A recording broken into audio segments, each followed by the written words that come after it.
Welcome to the Deep Dive. We sift through fascinating sources to pull out the key insights, helping you get quickly up to speed. Today, we're diving into something that might just challenge how you see yourself. You probably think you're a pretty rational decision maker, right? Weighing the max. But what if your actions, your thoughts, maybe even your emotions are subtly, well, infected by other people, sometimes without you even noticing? Imagine this. Someone offers you a sweater. It once belonged to Adolf Hitler. Or Yeah. maybe wine glasses from Saddam Hussein's palace. Logically, they're just objects, fabric, glass.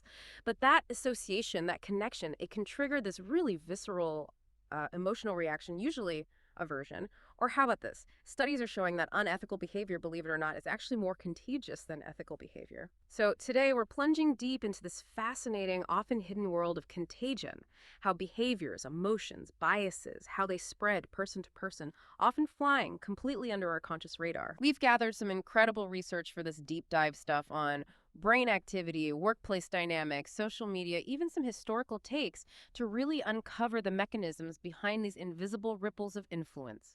Our mission to unpack what contagion really is, how it works in your brain and out in society, and crucially, what all this means for your day to day decisions, your well being, and maybe even the wider world. Okay, let's get into it. Yeah. Let's start with a definition because contagion here isn't about, literal disease.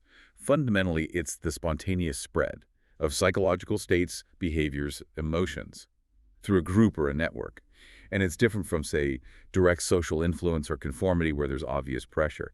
This is often way more subtle, maybe even unconscious. That's a really powerful idea, but is this something we've only recently started understanding, or does this concept have like deeper roots? Oh, it goes way back. The idea of behavioral contagion was actually talked about as early as 1895. Gustave Le Bon in his book The Crowd, and then Herbert Blumer picked it up again in the 1930s. They were noticing how people in crowds could suddenly start acting in ways they wouldn't normally, almost like a mood or an energy was just spreading Yeah. spontaneously. Huh, that's fascinating how crowds change behavior.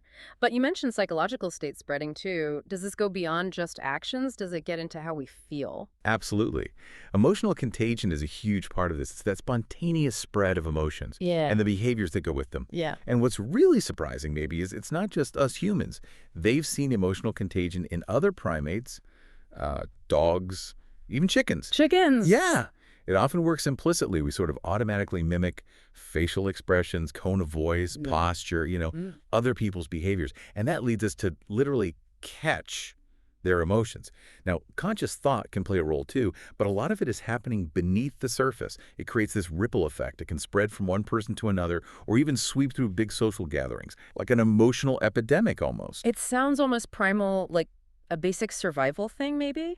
That makes sense, thinking about how fast a mood can just shift in a room. Hmm. But then there's this other really interesting angle, contagion bias, that seems to really hammer home the point that our reactions aren't always strictly logical. Exactly. Contagion bias. Mm. It's this psychological thing that explains how we perceive and react to objects, or even people, based on perceived connections. It doesn't even matter if those connections are real or just symbolic. Which brings us right back to your first examples. The Hitler sweater, the wine glasses. Right. The objects themselves are just material, but their history, their association, evokes this really powerful, often irrational response, aversion, maybe fascination. It's the symbolic meaning, not the physical stuff. So it's the invisible link that carries all the weight. Precisely. There's a great study by Paul Rosen that shows this perfectly with darts. Darts. Yeah, he had participants throw darts at photos. Some threw at photos of loved ones, others at neutral targets. Now, everyone knew throwing a dart at a photo wouldn't actually harm the person, right? It's just a picture. But the people throwing darts at pictures of loved ones, they hesitated. They were actually less accurate than the control group. Wow. Just because of the emotional connection to the image. Exactly.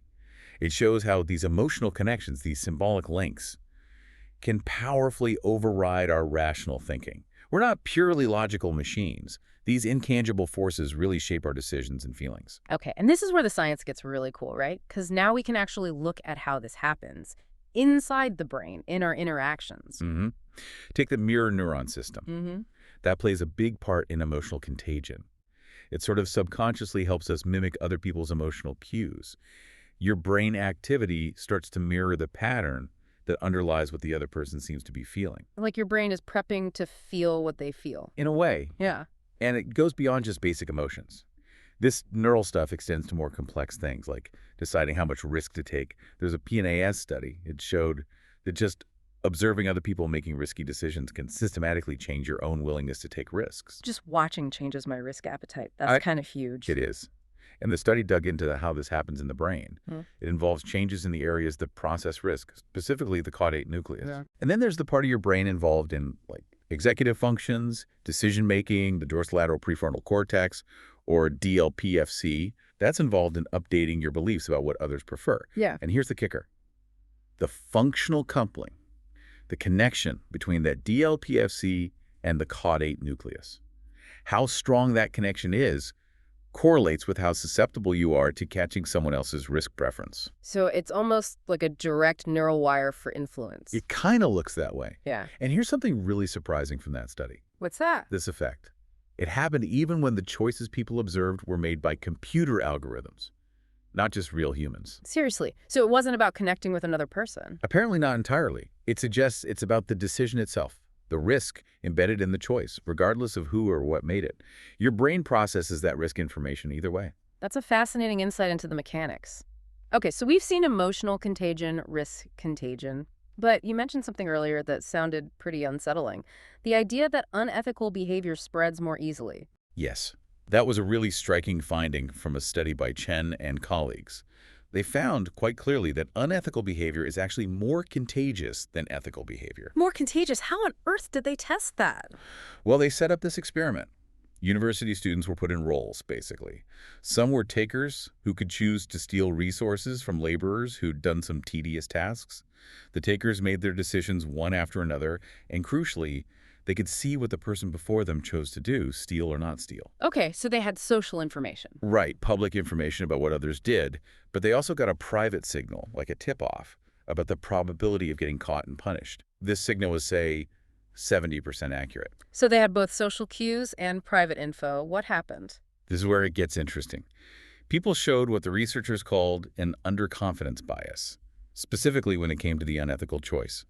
They ended up relying more on what the previous person did, the public, social information, than on their own private, pretty accurate signal about the risk. Wait, so they ignored their own good info and just followed the crowd if the crowd was being unethical? They lean that way, yes, which is the complete opposite of what usually happens in ethically neutral situations where people learn from others. In those cases, people tend to be overconfident in their own private information. Huh. So when morality is involved, we suddenly doubt ourselves and look more to others. Why would that be? The researchers pointed to a couple of psychological factors. First, something called motivated reasoning. Motivated reasoning, meaning? Meaning we tend to sort of bend reality, find justifications, to maintain a positive self-image, especially when acting selfishly. We might just need a little bit of flimsy evidence to convince ourselves that what we want to do is actually okay. Finding an excuse. Basically. And the second factor was the bystander effect. You know, when you're in a group, moral responsibility feels diluted, shared. Right, someone else will handle it. Or if they're doing it, it can't be that bad. Exactly. So it becomes easier to trust someone else's unethical choice and kind of shirk your own personal responsibility. When self-interest clashes with ethics, that desire to feel good about yourself makes you biased towards trusting information that lets you off the hook. That paints a pretty clear picture of how bad behavior could snowball. And I guess this isn't just lab stuff, right? This happens out there in workplaces. Absolutely. Think about something called unethical pro-organizational behavior, or UPB. Okay, what's that? That's unethical stuff that's done specifically to benefit the organization. So maybe exaggerating product claims to boost sales or falsifying data to meet targets. Got it. Unethical, but for the company's sake, supposedly. Right. And a study by Zhang and colleagues looked at how this spreads, specifically from leaders down to their employees. You might remember the Kobe Seal scandal in Japan, where managers were falsifying data about product quality, and that behavior spread down through the ranks. That's a real-world example. Yeah, I remember that. So how does a leader's bad example actually trickle down and get picked up by the team? The research points to two main things. First is leader identification. If employees really identify with their leader, look up to them, align with them, they're more likely to copy that leader's UPB. They follow the leader they admire, even down a bad path. Seems so. The second factor is the employee's own moral identity. If an employee has a lower moral identity, meaning maybe their personal ethical compass isn't as strong or central to their self-image, they are more likely to follow a leader's UPB. Why is that? Well, the thinking is, for them, copying the leader's unethical act reduces the perceived gap between how they currently see themselves morally and their ideal moral self. It makes the unethical behavior feel less jarring, easier to justify. Plus, when employees see their boss doing this stuff and seemingly getting away with it, they start to recalculate the odds. They think maybe the risk of getting caught isn't that high after all. That's a serious double whammy for an organization. Bad examples and lowered perceived risk. Definitely. And it's not just ethics that spread like this. Emotions do too, and they can have really tangible impacts on things like, say, workplace safety. Emotions affecting safety. How does that work? There's a study by Petita and colleagues that looked directly at this. They found that emotional contagion has a real impact. Specifically, anger absorbed from colleagues. It acts like a job demand, like extra stress. It was positively linked to things like sleep disturbances and health problems. Okay, so feeling angry because your coworkers are angry messes with your sleep and health. Right. And those problems, poor sleep, poor health, are in turn linked to more workplace accidents and injuries. Wow. So catching a bad mood at work could, down the line, literally lead to someone getting hurt. That's sobering. It really is. But there's a flip side. Joy absorbed from others. That acts as a job resource. Yeah. It actually negatively predicted sleep disturbances. So catching good moods helps protect against those problems. That makes sense. Positive vibes are good for you. Yeah. And there's another layer. Organizational production pressure. High stress, tight deadlines. That pressure intensified the negative effects of anger contagion. So when the workplace is already stressful, people become even more vulnerable to absorbing that anger. And the negative consequences for sleep, health, and safety get worse. Man, this invisible force of contagion, it just seems to weave through everything. Our choices, our workplaces, our social dynamics, even how we see each other. That's right. Think about social bias, intergroup bias.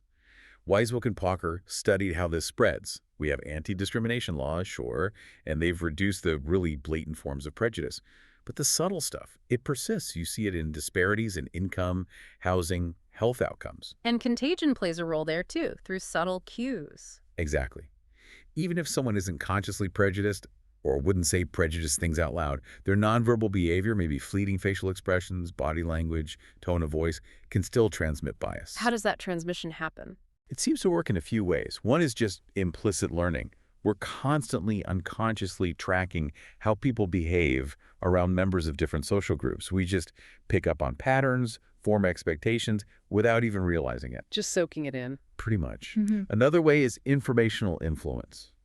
If you're uncertain about a particular social group, maybe you don't know much about them, you might unconsciously adopt the biases you see others expressing nonverbally. You use their cues as information. Okay, makes sense. And then there's normative influence. Yeah. This is more about fitting in. We might adopt the biases we observe, especially from people in our own group, because we want to belong, to affiliate. So we pick up biases just by watching, sometimes to learn, sometimes just to fit in. That's the idea. And studies back this up. They've shown that simply observing nonverbal bias, say, someone acting subtly negative towards Black individuals or towards heavier women, can actually increase the observer's own implicit bias, often without them being consciously aware it's happening. That's really insidious. A quiet way for prejudice to just keep going, generation after generation, perhaps. It certainly contributes. And of course, this isn't just happening face-to-face anymore, is it? Our digital lives are saturated with potential contagion. Right. Social media. Exactly. Platforms like Twitter, Facebook, even older ones like Dig. Yeah. They are massive amplifiers for social contagion. People actively share, retweet, propagate information. They're nodes in this huge influence network. And who drives that spread online? I always assumed it was the influencers, the people with millions of followers. You'd think so, but some research actually suggests something different. It found that often ordinary users, people with fewer followers, but who have close, tight-knit connections within their peer group, can be more effective hubs for spreading things within those networks. More effective than the big names. Why? Well, one theory is information overload. The really popular people are bombarded with stuff. They can't possibly engage with or share everything. But in a closer peer group, people might share things specifically to bond, to maintain social ties, to share common interest. They're more likely to pay attention to and pass on what their direct friends share. So it's less about sheer broadcast reach and more about the strength and nature of the ties. Within those peer networks, yes. But then you have the mass media layered on top of that. Ah, right. How does that fit in? Mass media can play a huge role. It influences opinions directly, of course, but it also magnifies social contagion effects. By reporting on stories or trends happening in maybe distant or disconnected networks, it can bring them to a much wider audience. It can even take what might have started as a minority opinion or behavior and, through sheer visibility, help turn it into a popular one. It connects disparate groups and accelerates the spread. Okay, so we've really unpacked the science, the brain mechanisms, the social side of this contagion from bias to ethics to risk. The big question now, I guess, is what do we do with this? How can you, listening now, use this understanding? How do you navigate these invisible ripples? That's the crucial step, applying it. And there are definitely practical implications. Take controlling unethical behavior in organizations. The research we talked about suggests that transparency is key. Creating a clear environment reduces that uncertainty that allows motivated reasoning to really grab hold. Makes sense. Shine a light on things. Right. And here's that counterintuitive policy suggestion again. The research indicated that maybe slightly increasing penalties for the followers, the ones who jump on the unethical bandwagon early on, might be more effective at stopping the spread than just focusing on heavily punishing the initial leader. A behavioral nudge to stop the cascade effect. Kind of, yeah. Then for workplace safety, based on the emotional contagion work, organizations really need to be aware of this, especially the impact of anger and how production pressure makes it worse. Promoting positive emotional climates, managing stress. These aren't just nice-to-haves. They could directly reduce sleep issues and improve safety outcomes. So fostering joy isn't just fluffy stuff, it's a potential safety measure. It acts as a resource, yeah. Yeah. And for tackling that subtle intergroup bias, interventions could involve things like directed nonverbal training, basically teaching people to become more aware of and control their own subtle negative cues. Or even perception action training, which sounds a bit sci-fi, but it's about training your automatic physical responses, like making eye contact, to be more positive towards outgroups. And of course, simply providing more education about groups can reduce that uncertainty that fuels bias based on observation. Okay, those are ways to mitigate the negative. But can we actively harness this power for good? Can we intentionally spread positive things? Absolutely. There's strong evidence for positive contagion, too. That Framingham Heart study is a classic example. They tracked people over decades and found really clear patterns in happiness. If you had a happy friend living within a mile, you were 25% more likely to be happy yourself. Wow, 25% just from having a happy friend nearby. Yeah. And get this, if it was a happy next-door neighbor, your likelihood of being happy jumped by 34%. That's incredible. Proximity really matters for catching good vibes. It highlights the power of our immediate social ties, doesn't it? And this isn't just about emotions. Positive behavior spread too. Think about things like installing solar panels. Studies show that once a certain number of people in a neighborhood install them, their neighbors become significantly more likely to do it too. It normalizes the behavior, makes it seem more feasible, maybe even desirable. So contagion can be a force for positive community change as well. Definitely. It's a powerful tool if we understand how it works. So wrapping this all up, what's the big takeaway here? Well, I think our deep dive today shows pretty clearly that contagion isn't just some metaphor we borrow from medicine. It's truly fundamental. It's deeply embedded in our psychology and how society functions. From the tiniest nonverbal signal like the twitch of an eye to the large-scale spread of workplace norms, whether good or bad. These invisible ripples are constantly shaping us. We like to think we're purely rational, but we're not. Our emotions, our behaviors, they're profoundly molded by the people around us, often in ways we barely even register consciously.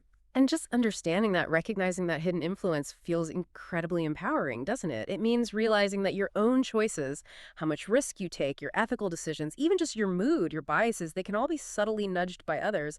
And maybe just as importantly, you are constantly sending out those signals too. You're part of this invisible web of influence. Which leads us to, I think, the really important question for you, the listener, to reflect on.